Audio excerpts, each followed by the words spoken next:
કેમ છો વિદ્યાર્થી મિત્રો? સ્વાગત છે તમારું મારી ચેનલમાં. વિજ્ઞાન ધોરણ 10ના વિજ્ઞાનના વિડીયોની અંદર આપણે પ્રકરણ નંબર 3 ધાતુઓ અને અધાતુઓના સ્વાધ્યાયના પ્રશ્નના જવાબો જોઈશું. ચેનલનું નામ છે એડ્યુસ્ફિયર અને તે ધોરણ 10 માટેની ચેનલ છે. અત્યાર સુધી વિજ્ઞાન અને ગણિતના વિડીયો મૂક્યા છે. ધીરે ધીરે કરીને સામાજિક વિજ્ઞાનના પણ વિડીયો મૂકવાના શરૂ કરીશું. ચેનલ પર નવા હોય તો ચેનલને સબસ્ક્રાઈબ કરજો, ઘંટીના બટનને દબાવજો.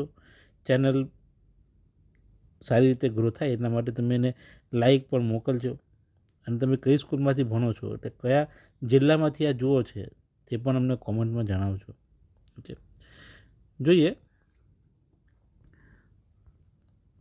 તો સ્વાધ્યાયના પ્રશ્નમાં પહેલો પ્રશ્ન છે, નીચેના પૈકી કઈ જોડ વિસ્થાપન પ્રક્રિયા આપે છે? વિસ્થાપન એટલે આપણી પાસે એક સંયોજન હોય અને આપણે બીજી ધાતુ સાથે પ્રક્રિયા કરાવીએ તો સંયોજનમાંથી ધાતુ અલગ થઈ જાય અને આ ધાતુ જોડાઈ જાય, તેને શું કહેવાય? વિસ્થાપન પ્રક્રિયા કહેવાય. હવે સોડિયમ ક્લોરાઇડ, પહેલું શું આપ્યું છે? NaCl દ્રાવણ, સોડિયમ ક્લોરાઇડ દ્રાવણ અને કોપર ધાતુ નહીં થાય. બીજું છે MgCl2 દ્રાવણ અને એલ્યુમિનિયમ, તે પણ નહીં થાય. FeSO4 દ્રાવણ અને ચાંદી ધાતુ, તે પણ નહીં થાય. તો થાય કયું? AgNO3 સિલ્વર નાઇટ્રેટ, AgNO3 દ્રાવણ અને કોપર ધાતુ હોય તો વિસ્થાપન પ્રક્રિયા થશે, કારણ કે કોપર Ag કરતાં વધુ સક્રિય છે. બીજું છે, નીચેના પૈકી કઈ પદ્ધતિ લોખંડની સાંતળવાની તવી એટલે કે ફાઇબ્રેનને કાટ લાગવાથી અટકાવી શકે છે? ગ્રીસ લગાડવાથી નહીં, રંગ લગાડવાથી, તવી પર રંગ લગાડીએ તો ખાય કેવી રીતે? ઝીંકનું સ્તર લગાડવાથી ઉપયોગ તમામ નહીં. ઝીંકનું સ્તર લગાડીએ તો શું થાય? ઝીંક પહેલાં કાટ લાગી જાય અને લોખંડ બચી જાય, માટે આપણે શું લગાડીએ છીએ? ઝીંકનું સ્તર લગાડીએ. પ્રશ્ન નંબર 3 છે, એક તત્વ ઓક્સિજન સાથે પ્રક્રિયા કરી ઊંચું ગલનબિંદુ ધરાવતું સંયોજન આપે છે. આ સંયોજન પાણીમાં પણ દ્રાવ્ય છે. આ તત્વ કયું હોઈ શકે? પહેલું છે કેલ્શિયમ, બીજું છે કાર્બન, ત્રીજું સિલિકોન, ચોથું છે આયન. આયન ઓક્સાઇડ પાણીમાં દ્રાવ્ય નથી. સિલિકોન એટલે કે રેતી, એનું ઓક્સાઇડ બનાવીએ તો કોઈ દ્રાવ્ય થાય નહીં. કાર્બન ડાયોક્સાઇડ હવા એટલે કે વાયુમય હોય. અને છે કેલ્શિયમ, તો એ આન્સર શું છે? જવાબ છે તમારો કેલ્શિયમ. હવે છે પ્રશ્ન નંબર 4, ખાદ્ય પદાર્થના ડબ્બા પર ટીનનું સ્તર લાગે છે, નહીં કે ઝીંકનું, કારણ કે હવે ખાદ્ય પદાર્થ છે. ઝીંક ટીન કરતાં વધુ મોંઘી છે? નહીં, ઝીંક ટીન કરતાં ઊંચું ગલનબિંદુ ધરાવે છે. ગલન થોડું કરવાનું છે આપણે. ઝીંક ટીન કરતાં વધુ સક્રિય છે, ઝીંક ટીન કરતાં ઓછી સક્રિય છે. તો જો ઝીંક ટીન કરતાં વધુ સક્રિય છે, માટે આપણે ડબ્બા ઉપર શાનું સ્તર લગાડીએ છીએ? ટીનનું. Tin, okay. ટીન કેવી છે? નિષ્ક્રિય ધાતુ છે. ઓકે, એટલે આપણા ખોરાક સાથે એ કોઈ પ્રકારની પ્રક્રિયા કરતી નથી. જોઈએ એના પછીનો પ્રશ્ન નંબર 5 છે, તમને એક હથોડી, બેટરી, ગોળો એટલે અહીંયા બલ્બ, તાર અને સ્વિચ આપેલી છે. તમે તેનો ધાતુઓ અને અધાતુઓ વચ્ચે ભેદ પારખવા માટે કેવી રીતે ઉપયોગ કરી શકશો? બી, ધાતુઓ અને અધાતુઓ વચ્ચેની આ પરખ કસોટીનું ઉપયોગિતાનું મૂલ્યાંકન કરો. હથોડી વડે ધાતુને ટીપીને પતરા બનાવી શકાય, એટલે કે ધાતુ આઘાતવર્ધનીય ગુણ ધરાવે છે, જ્યારે અધાતુને ટીપીને પતરા બનાવી શકાતા નથી. બેટરી, ગોળો એટલે કે બલ્બ, તાર અને સ્વિચ યોગ્ય પરિપથમાં જોડીએ તો ધાતુમાંથી વિદ્યુતનું વહન થાય છે, એટલે વિદ્યુત પસાર થઈ શકે અને ધાતુમાંથી વિદ્યુતનું વહન શક્ય છે. બલ્બ સળગશે, પણ જ્યારે અધાતુ મૂકીએ તો ત્યાંથી વિદ્યુતનું વહન શક્ય નથી, જે દર્શાવે છે કે અધાતુ વિદ્યુતનું અવાહક છે. હવે બીજો છે બીજો જવાબ શું છે? પહેલા પ્રયોગથી નક્કી થાય છે કે ધાતુમાં આઘાતવર્ધનીય એટલે ટીપાવપણું અને તણાવપણાનો ગુણધર્મ જોવા મળે છે, જ્યારે અધાતુમાં આ જોવા મળતો નથી. બીજા પ્રયોગથી નક્કી થાય છે કે ધાતુ વિદ્યુતનું વાહક છે, જ્યારે અધાતુ વિદ્યુતનું અવાહક હોય છે. પ્રશ્ન નંબર 6 ખૂબ જ મહત્વપૂર્ણ છે. ઉભયગુણી ઓક્સાઇડ એટલે શું? ઉભયગુણી ઓક્સાઇડના 2 ઉદાહરણ આપો. હવે ઉભય એટલે બંને બાજુ, તેને આપણે ઉભય કહેવાય. ઉત્તર છે ધાતુના જે ઓક્સાઇડ એસિડ અને બેઝ એમ બંને સાથે પ્રક્રિયા કરી ક્ષાર અને પાણી આપે તેવા ઓક્સાઇડને ઉભયગુણી ઓક્સાઇડ કહેવાય. ઉદાહરણ છે એલ્યુમિનિયમ ઓક્સાઇડ Al2O3. શું છે? Al2O3. અને બીજું છે ઝિંક ઓક્સાઇડ ZnO. બરાબર. પ્રશ્ન નંબર 7 છે એવી 2 ધાતુઓ જે મંદ એસિડમાંથી હાઇડ્રોજનનું વિસ્થાપન કરશે અને 2 ધાતુઓ જે આમ ન કરી શકતી હોય તેનું નામ આપો. તો પહેલું છે જે હાઇડ્રોજનનું વિસ્થાપન કરશે. કોણ કોણ કરશે? એક એલ્યુમિનિયમ, નહીં, પહેલું છે ઝિંક Zn અને બીજું છે એલ્યુમિનિયમ. એ મંદ એસિડમાંથી હાઇડ્રોજનનું વિસ્થાપન કરશે. જ્યારે કોપર અને પારો એ મંદ એસિડમાંથી હાઇડ્રોજનનું વિસ્થાપન કરી શકતા નથી. બરાબર. પ્રશ્ન નંબર 8 જોઈએ. ધાતુ એમ વિદ્યુત વિભાજનીય શુદ્ધિકરણમાં એનોડ અને કેથોડ અને વિદ્યુત વિભાજ્ય તરીકે તમે શું લેશો? તો આપણી પાસે એક ધાતુ છે એમ, તો આપણે શું લઈએ છીએ? વિદ્યુત વિભાજ્ય શુદ્ધિકરણમાં અશુદ્ધ ધાતુ એમ ના સળિયાને એનોડ, અશુદ્ધ ધાતુને એનોડ, બરાબર, અને શુદ્ધ ધાતુની પાતળી પ્લેટને કેથોડ તરીકે લઈશું. અશુદ્ધ ધાતુને એનોડ તરીકે અને શુદ્ધ ધાતુની પાતળી પ્લેટને કેથોડ તરીકે લઈશું. વિદ્યુત વિભાજ્ય દ્રાવણ તરીકે ધાતુના ક્ષારનું દ્રાવણ લેવામાં આવે છે. શું લેવામાં આવે છે? ધાતુના ક્ષારનું દ્રાવણ. બરાબર, ક્લિયર? પ્રશ્ન નંબર 9. પ્રત્યુષે સ્પેચ્યુલા એટલે કે ચમચી, આ નામ છે છોકરાનું. પ્રત્યુષે, પ્રત્યુષ એવું શું નામ છે? છોકરાનું નામ છે પ્રત્યુષ. તેને શું લીધી છે? ચમચી પર સલ્ફર પાવડર લીધો છે. ચમચી બી કેવું છે? સ્પેચ્યુલા એટલે સ્પેશિયલ ચમચી લીધી છે અને ગરમ કરે છે. નીચેની આકૃતિમાં દર્શાવ્યા પ્રમાણે તેની પર કસ્ટનરી ઊંધી રાખી ઉત્પન્ન થતો વાયુ એકત્રિત કરે છે. પહેલું, વાયુની અસર. એ, લિટમસ પેપર પર શી થશે? 2, ભેજયુક્ત લિટમસ પેપર પર શી થશે? અને બીજું બી, પ્રક્રિયા માટે સંતુલિત રાસાયણિક સમીકરણ લખો. ખૂબ સરસ પ્રશ્ન છે. આજ સુધી નથી પૂછાયો, બોર્ડમાં પૂછી શકાય. આકૃતિ આપી છે, બરાબર. જવાબ છે સલ્ફર પાવડરને ગરમ કરતાં સલ્ફર ડાયોક્સાઇડ મળે છે, જે એસિડિક પ્રકૃતિ ધરાવતો હોવાથી તેનું જલીય દ્રાવણ સલ્ફ્યુરસ એસિડ H2SO3 સલ્ફ્યુરસ એસિડ બનાવે છે. વાયુ પર અસર, વાયુની અસર. શુષ્ક લિટમસ પેપર પર કોઈ અસર થશે નહીં, કારણ કે લિટમસ પેપરને કલર બદલવા માટે પાણીની જરૂર હોય છે. જ્યારે ભેજયુક્ત લિટમસ પેપર લાલ રંગ બને છે. ઓકે, ભૂરા રંગનું લિટમસ પેપર કેવા રંગનું બને છે? લાલ બને છે. ઉપરની પ્રવૃત્તિ માટે સમતુલિત રાસાયણિક સમીકરણ નીચે પ્રમાણે છે. S સલ્ફર છે ને, S solid plus O2 gas શું બને છે? SO2 ગેસ પ્લસ, બરાબર, શું બને છે? SO2 sulphur dioxide gas. અને sulphur dioxide gas SO2 gas plus H2O એટલે પાણી. શું બને છે? H2SO3 AQ જલીય સલ્ફ્યુરસ acid. શું બને છે? સલ્ફ્યુરસ એસિડ. હવે છે 10 નંબરનો પ્રશ્ન. પૂછાઈ ગયો છે લગભગ 2 વર્ષ પહેલાં બોર્ડમાં. પ્રશ્ન છે લોખંડનું ક્ષારણ અટકાવવાના 2 ઉપાય જણાવો. તો જો પહેલો ઉપાય છે રંગ કરીએ.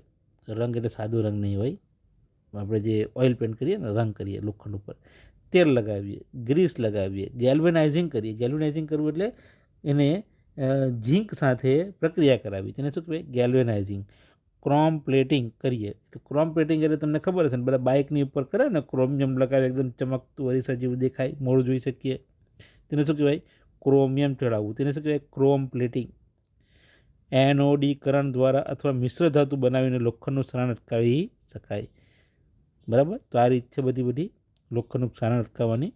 ઉદાહરણ જોઈએ તો સ્ટેનલેસ અને સ્ટીલ અને લોખંડને કાટ સામે રક્ષણ આપવા માટે તેની પર ઝીંકનું અસ્તર લગાડવાની પદ્ધતિને ગેલ્વેનાઇઝિંગ કહે છે. જો ઝીંકનું સ્તર તૂટી જાય તો પણ ગેલ્વેનાઇઝ વસ્તુનું કાટ સામે રક્ષણ થાય છે.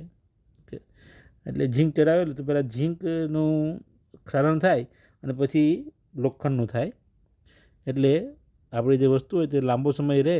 અને તમને કદાચ વિચિત્ર લાગશે પણ જે મોટી મોટી શીપ હોય છે ને, જે દરિયાની અંદર જાય, પાણીની અંદર, ખારા પાણીની અંદર, લોખંડની બનેલી હોય છે, નીચેથી કાંટા એને જાય એટલા એની મોટી મોટી 200 500 1000 કિલોની મોટી મોટી પાટો મૂકવામાં આવે છે શાની? ઝીંકની.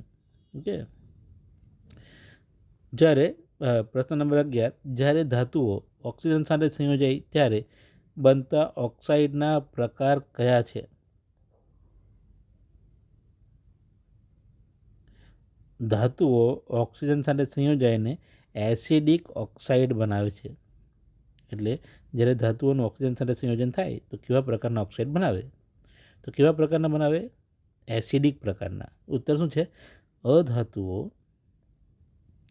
અધાતુઓ ઓક્સિજન સાથે સંયોજાઈને એસિડિક ઓક્સાઇડ બનાવે. ઉદાહરણ છે SO2, SO3, CO2, Cl2O,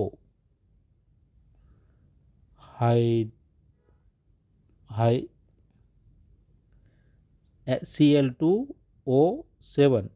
okay, એનું નામ છે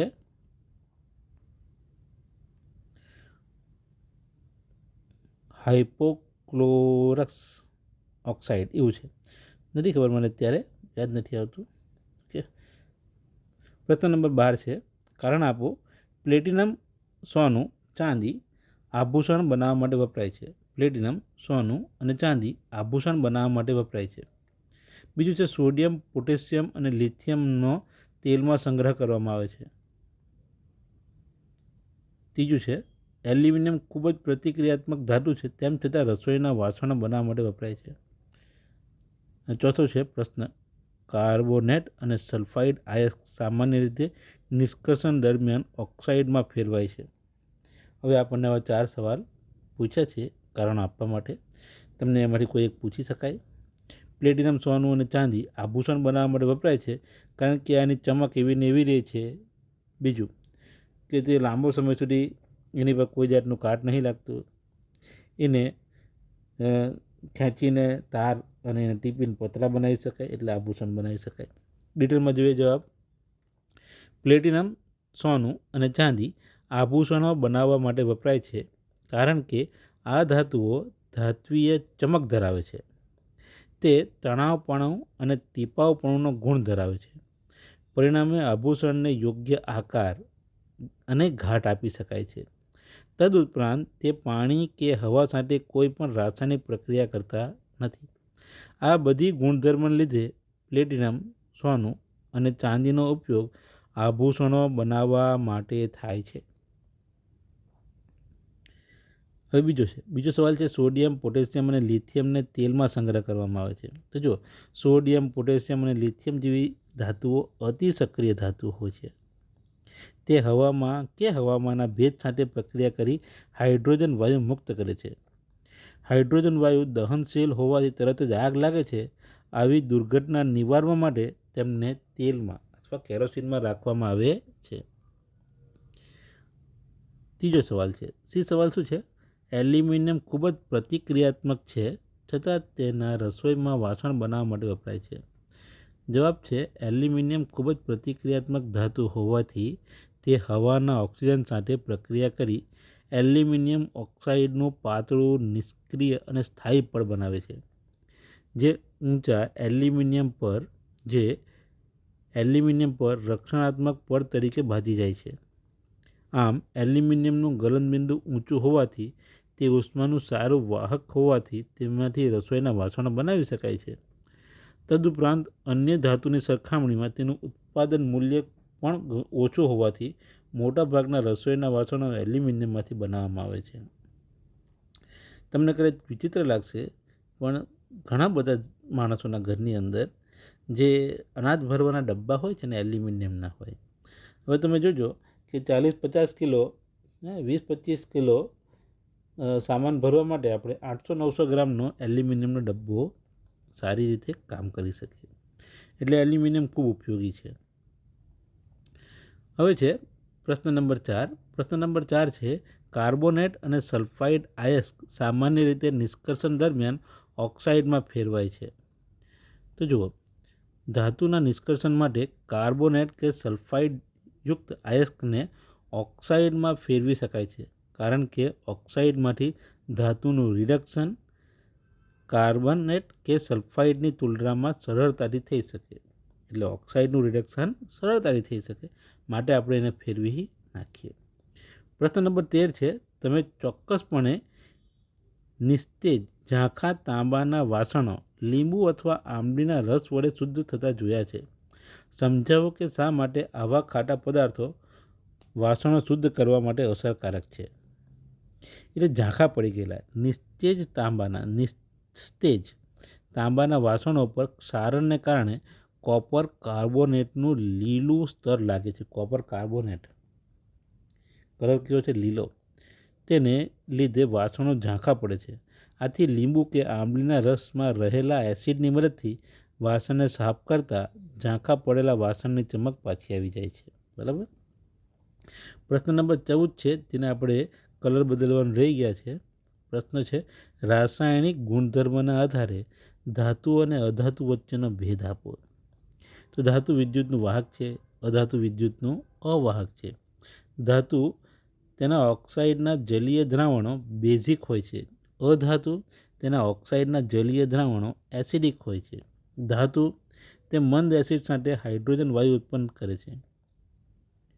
અધાતુ તે મંદ એસિડ સાથે હાઇડ્રોજન વાયુ આપતા નથી. ધાતુઓ તેના ઓક્સાઇડ બેઝિક કે ઉભય ગુણધર્મી હોય છે.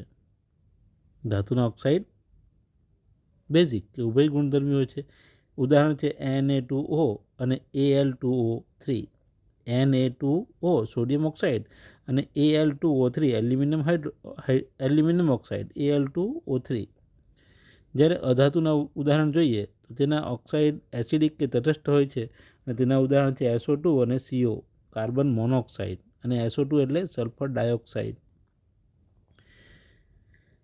ધાતુની અંદર જોઈએ તો તેના પરમાણુની બાહ્યતમ કક્ષામાં 1, 2 કે 3 ઇલેક્ટ્રોન હોય, જ્યારે અધાતુમાં 3 થી 4 થી વધારે ઇલેક્ટ્રોન હોય.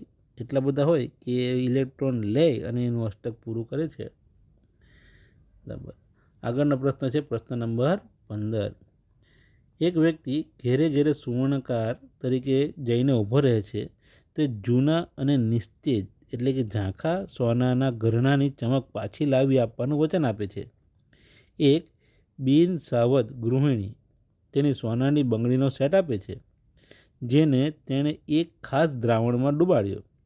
બંગડીઓ નવા જેવી ચમકવા લાગી, પરંતુ તેના વજનમાં ભારે ઘટાડો થયો છે. ગૃહિણી ઉદાસ થઈ ગઈ, પરંતુ નિરર્થક દલીલ પછી વ્યક્તિ ઉતાવળે ફેરો કરી જતો રહે છે. શું તમે ગુપ્તચર તરીકે વર્ણી તેનો ઉપયોગમાં લીધેલા દ્રાવણનો પ્રકાર શોધી શકો? હવે ઉત્તર છે કે આ જે પ્રશ્ન મૂક્યો છે બહુ સારો મૂક્યો છે. ઘણી બધી વખત આવું થાય છે. આવું ના થાય એટલે આ તમને સમજ પડે. હવે તમે ધોરણ 10માં આવી ગયા છે, મોટા થઈ ગયા છો, તમે બધી વસ્તુ ખબર પડવી જોઈએ. શું કરે છે, કેટલાક લોકો ઘરે આવે અને કહે કે તમારા સોનાના દાગીના મેં સરસ મજાના પોલિશ કરી આપી, ચમકાવી આપીએ, અને તે એક સ્પેશિયલ દ્રાવણની અંદર બોળીને કાઢે એટલે ચમક આવી જાય. પણ શું થઈ ગયું હોય, એની અંદર સોનું ઓગળી ગયું હોય. હવે આપણે ઉત્તર જોઈએ. એ વ્યક્તિ એક્વા રીજિયા દ્રાવણનો ઉપયોગ કરી રહ્યો છે. કોનો?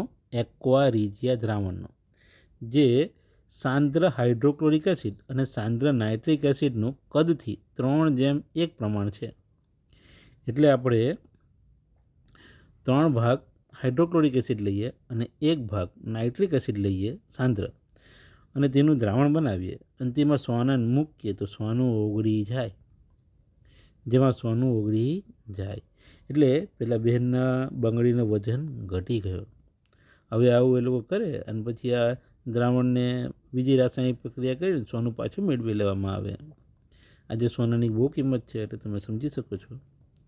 આવું ચીટિંગ ચાલતું હોય છે. બરાબર. આપણે હું ચીટિંગ નથી શીખવતો તમને, હું હું તમને એમ શીખું છું કે જેથી બચી કેવી રીતે શકાય. આજકાલના છોકરા તો એ બહુ જબરદસ્ત છે. હવે છે 16 નંબર. કારણ આપો કે કોપર ગરમ પાણીની ટાંકી બનાવવા માટે વપરાય છે, પરંતુ સ્ટીલ આયર્નની મિશ્ર ધાતુ વપરાતી નથી. કોપર ઠંડા કે ગરમ પાણી સાથે પ્રક્રિયા કરતું નથી. સૌથી પહેલું એ જલ્દી કટાયની પ્રક્રિયા જ નીકળે તો કટાય કાંઠી. તદુપરાંત તે પાણીની બાષ્પ સાથે પણ પ્રક્રિયા કરતું નથી. આથી તાંબુ ગરમ પાણીની ટાંકી બનાવવા માટે વપરાય છે, પરંતુ સ્ટીલ કે જે આયર્નની મિશ્ર ધાતુ છે તે પાણીની બાષ્પ સાથે પ્રક્રિયા કરે છે. આથી સ્ટીલમાં રહેલા આયર્નનું ધીમે ધીમે ક્ષયન થાય છે. આથી સ્ટીલ ગરમ પાણીની ટાંકી બનાવવા માટે વપરાતું નથી. તો ગરમ પાણીની ટાંકી બનાવવા માટે શું વપરાય? કોપર. બરાબર, તાંબુ. તો વિદ્યાર્થી મિત્રો, અહીં આપણો આ 16 પ્રશ્ન પૂરા થાય છે. વિડીયોને લાઈક કરવાનું ભૂલી ગયા હોય તો લાઈક કરજો, ચેનલને સબસ્ક્રાઈબ જરૂર કરજો. બરાબર, ચાલો ત્યારે મળતા રહીશું.